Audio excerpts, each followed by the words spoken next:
भगवान शिव के हर नाम का एक गहरा प्रतीकात्मक अर्थ होता है। उनके पशुपतिनाथ होने का भी गहरा अर्थ है।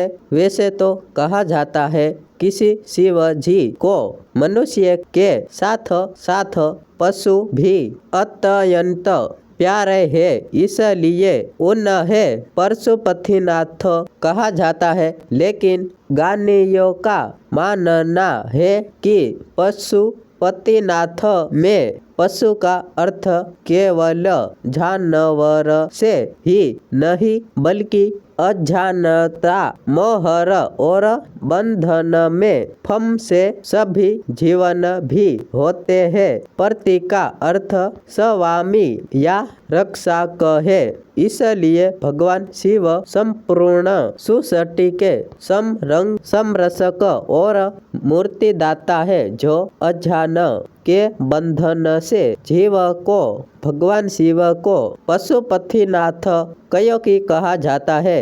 इसकी कई पौराणिक कथा ये चलती है।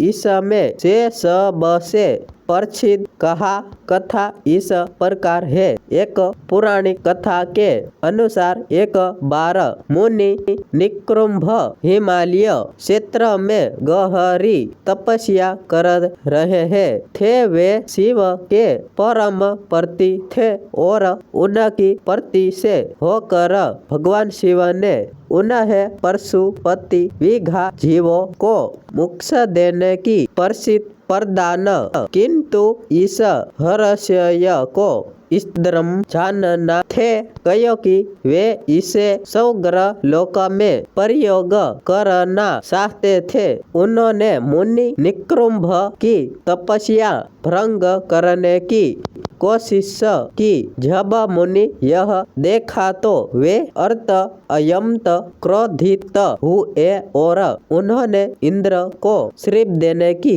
ठानी। इंद्र ने घबराकर भगवान शिव से प्रार्थना की। शिव जी ने निकृंभ मुनि को शांत किया और कहा,